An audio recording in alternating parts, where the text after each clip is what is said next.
munsi unyuze kuri izi channel zacu zombi arizo AMTV show ndetse na Gasabo News 24.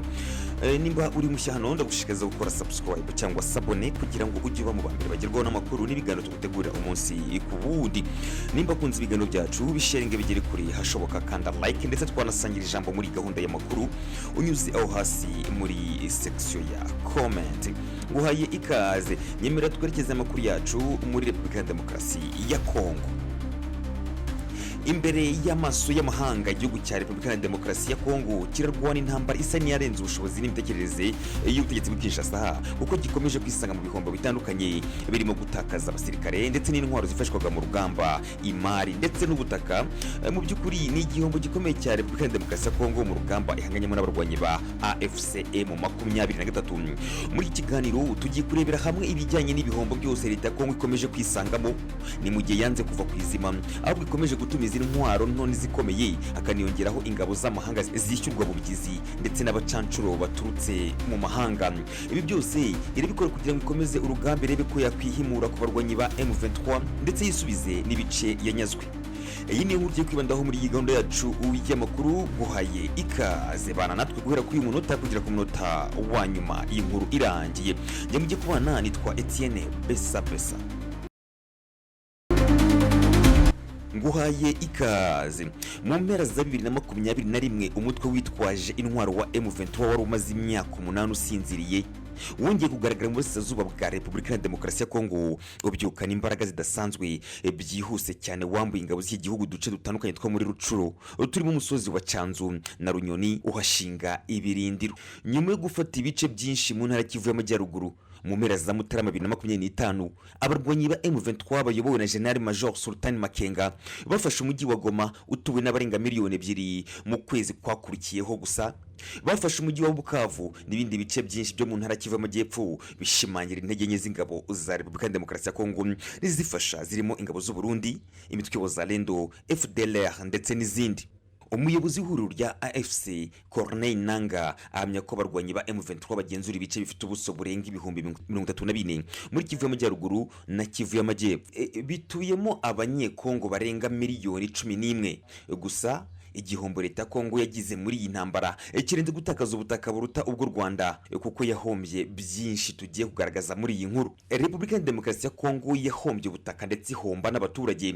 Ubutaka bwinshi leta ya Kongo yatakaje bufite ubutunzi bwihariye nka Rubaya muri teritwari ya Masisi. Iki ni ikigega cya korota nyinshi ku isi nubwo sosiyete zigenga ziyacukura amabuye y'agaciro zakomeje imirimo leta ni ikigenzura ibikorwa nta n'igiceri ikihabona. Uretse umutungo kamere M23 igenzura imijyi ikomeye ikorerwamo ibikorwa biteza imbere ubukungu nka Bunagana. Iyi ni inzira inyuramo ibicuruzwa biva mu Bugande byinjira muri Kongo. Hari kandi umujyi wa Goma ufatwa nk'umurwa mukuru wa Kivu y'Amajyaruguru urimo ibikorwa remezo bitandukanye byinjizaga leta agatubutse. Mu bice M23 igenzura kuva ibunagana kugera ibukavu yishyiriyeho abayobozi bayo mu rwego rwa gisivile n'urwa gisirikare kugira ngo abarenga miliyoni 11 babituye bakomeza ubuzima busanzwe biteza imbere banarindirwa umutekano. Abaturage usanga bishimira cyane M23 bishimangira neza ko batakibona leta iri Kinshasa nk'ibagenga. Binyuze mu bukangurambaga M23 yashoboye kumvisha urubyiruko rwinshi mu bice igenzura ko iri mu rugamba rwo kuzana impindura amatwara mu gihugu. Abenshi bemera kwiyunga kugira ngo bagire uruhare mu kurwanya ubutegetsi bwa Kinshasa. Abo batorezwa mu kigo cya gisirikare cya Ingabo yereriye muri Rucuru.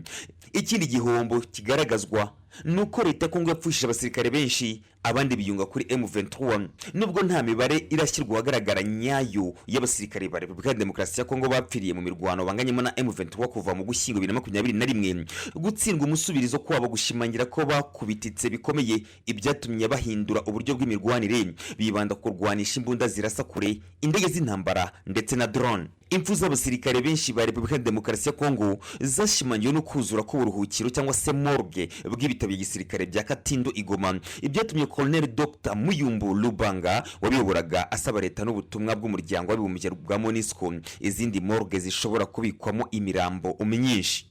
Mu basirikare ba Repubulika ya Demokarasi ya Kongo bapfiriye ku rugamba bamenyekanye harimo General Major Peter Chirimwami Nkuba uyoboraga intara Kivu y'Amajyaruguru. Uyarasiwe hafi y'umujyi wa Sake muri Mutarama 2025 ubwo yaregiye gutera agatege abasirikare bari ku rugamba rwo gufungira amayira M23 kugira ngo idafata umujyi wa Goma. nyuma yo gufata Goma, M23 yatangaje ko yishe abasirikare ba Repubulika ya Demokarasi ya Kongo benshi ndetse n'abarwanyi b'ihuriro rya Wazalendo banze kurambika intwaro hasi.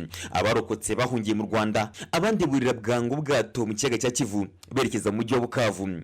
Muri Kivu y'Amajyaruguru na Kivu y'Amajyepfo, abasirikare benshi ba Kongo ndetse n'abapolisi bahisemo kumanika amaboko. Bamwe muri bo biyemeza kwifatanya na M23 mu rugamba rwo kubohora Repubulika ya Demokarasi ya Kongo. Abo nabo bajyanywe mu myitozo ya gisirikare i Rumangabo, abo basuwe na General Major Makenga, abasezeranya ko imibereho yabo izitabwaho. Mu bindi bihombo bigaragara ni miliyari z'amadolari yatikiriye muri iyi ntambara. Leta ya Repubulika ya Demokarasi ya Kongo yashoye imbaraga nyinshi muri iyi ntambara kugira ngo ishobore kwambura M23 ibice yafashe. Yaguze intwaro nyinshi zirimo ibifaru, indege z'intambara za Sukhoi 25, drone za CH4 zikorwa mu Bushinwa, ikoresha n'abacanco b'Abanyaburayi bahembwaga agera ku madolari 6,000 mu kwezi, ndetse n'abasirikare b'u Burundi babarirwa mu 5,000 by'amadolari mu gihe kingana n'ukwezi. Ikinyamakuru Africa Intelligence gisobanura ko bitewe n'iyi ntambara, ingingo y'imari y'igisirikare cya Repubulika ya Demokarasi ya Kongo yavuye kuri miliyoni 159 z'amadolari mu mwaka wa 2021 igera kuri miliyoni 700 z'amadolari y'Amerika mu mwaka wa 2022, igera kuri miliyari 1 y'amadolari mu mwaka wa 2023. Ingingo y'imari y'igisirikare cyakoreshwa 2024 nayo yabarwaga muri miliyari 1 y'amadolari y'Amerika. Kuva muri Mutarama kugeza muri Mata 2025, igisirikare cya Repubulika ya Demokarasi ya Kongo cyakoresheje miliyari 1 y'amadolari. Aya mafaranga yazamuwe cyane na gahunda yo kongera umushahara w'abasirikare yatangiye nyuma yaho M23 ifashe umujyi wa Goma ndetse na Bukavu. Amafaranga menshi leta ya Kongo yashoye mu ntambara mu burasirazuba ntiyabujije M23 gufata ibice byinshi, nubwo intego yari hari ari ukuyambura n'ibyo yari yafashe.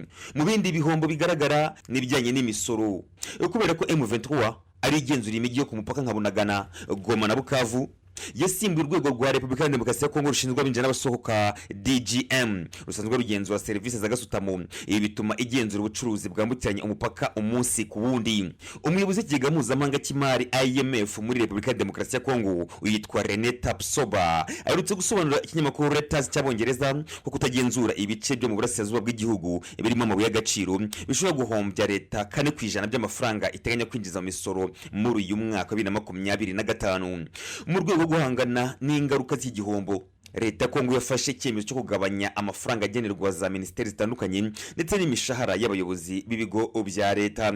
Minisitiri w'intebe wa Kongo Judith Suminwa Tuluka muri Gicurasi 2025 yasobanuriye abaturage mu ntara ya Chikapa uko intambara yo mu burasirazuba yahombeje iki gihugu amafaranga angana na 1.7% by'ingengo y'imari y'igihugu. Mu bindi bihombo bigaragara ni ingabo za Kongo zatakaje intwaro z'ubwoko bwose. Izi ntwaro twavuga nk'indege za Sukhoi 25, drone zitandukanye, BM Grad, imbunda za RPG, AK-47 ndetse na mortier z'ubwoko butandukanye biri mu ntwaro M23 yambuye ingabo za Repubulika ya Demokarasi ya Kongo, cyane cyane ubwo habaga urugamba rwo gufata umujyi wa Goma rwabereye mu bice birimo ikibuga cy'indege. Uretse intwaro ingabo za Repubulika ya Demokarasi ya Kongo zambuwe, inyinshi zarangijwe, cyane cyane drone za CH4 zaguzwe mu Bushinwa, nk'uko enye yaguze bwa mbere zose zangiritse, 3 zararashwe, indi imwe ikorera impanuka ku kibuga cy'indege cya Kavumu muri Kivu y'Amajyepfo. M23 kandi yambuye ingabo za Repubulika ya Demokarasi ya Kongo ibindi bikoresho bya gisirikare birimo amakamyo atwara abasirikare ndetse n'izindi modoka nyinshi za Jeep. Izo nizo zitwara abarwanyi ba M23 ku rugamba no mu bindi bikorwa byo kubungabunga umutekano muri iki gihe. Uyu mutwe usobanura ko ukesha leta ya Kongo intwaro nyinshi abarwanyi bawo bakoresha, kuko buri uko habaye imirwano bavuga ko bambura igisirikare cya Kongo intwaro nyinshi. Uyu ni umusozo wacu w'iyi nkuru. Reka ngushimire wowe ubana natwe muri gahunda zacu z'amakuru ya buri munsi unyuze kuri izi channel zacu zombi arizo AMTV Show ndetse na Gasabo News 24. Ibiganiro nk'ibi nakagaruka. Shalom.